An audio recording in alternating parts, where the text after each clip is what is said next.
cette dermatose nodulaire contagieuse, l'État a choisi une seule voie pour mener l'éradication de cette maladie, qui passe par l'abattage total des lots dès qu'un animal est contaminé.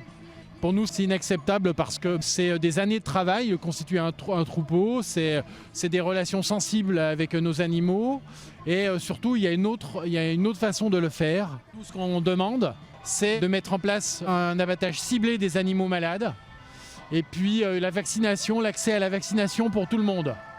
Parce qu'aujourd'hui, c'est le comble, alors que cette maladie, elle nous est décrite comme vraiment quelque chose de catastrophique. Eh bien, en fait, les éleveurs qui sont hors des zones réglementées n'ont pas accès à la vaccination et donc finalement attendent, sans pouvoir rien faire, que leurs animaux soient malades. Donc la vaccination est accessible à tout le monde. La fin de l'abattage total et pour un abattage ciblé, c'est les deux revendications principales sur la DNC. Ça se transmet à l'homme, ça, ou pas? Pas du tout, c'est une maladie qui est spécifiquement bovine, qui se transmet même pas aux autres espèces animales.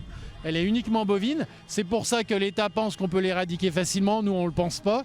Même dans une logique d'éradication, il y a un avis de l'EFSA qui nous montre qu'on peut faire avec un abattage ciblé des animaux et pas du tout l'abattage total tel qu'il est pratiqué aujourd'hui. Voilà, et c'est ça qu'on va dire à la préfète de région, c'est ça nos revendications. Et il n'y aura pas de levée des blocages tant qu'il ne prendra pas en compte l'avis des éleveurs. La politique sanitaire, ça doit être une politique concertée. Les éleveurs ont une compétence, on est tous les jours avec nos animaux. Et voilà, c'est ça qu'on va dire à la préfète de région. Également un point sur l'accord de libre-échange avec le Mercosur, parce que nous on pense que c'est extrêmement lié, cet aspect de commerce international et cet aspect de politique sanitaire. J'habite dans la campagne, on peut dire ça comme ça. Dans mon village, il y a 200 habitants, donc je pense pas qu'on peut appeler ça réellement une grande ville. Ce qui m'a amené en France, c'est que je travaille au marché de Noël, Place Carnot. Puis quand j'ai vu qu'il y avait un rassemblement pour les agriculteurs, je me suis dit c'est la moindre des choses que je me joigne à vous. Je crois que c'est un point tournant qui est en train de se passer pour vous. Je crois que c'est important que tous les Français se mobilisent parce que si vous perdez ce combat-là, c'est votre souveraineté alimentaire qui est en jeu. Puis plus que ça, c'est votre santé littéralement en tant qu'être humain.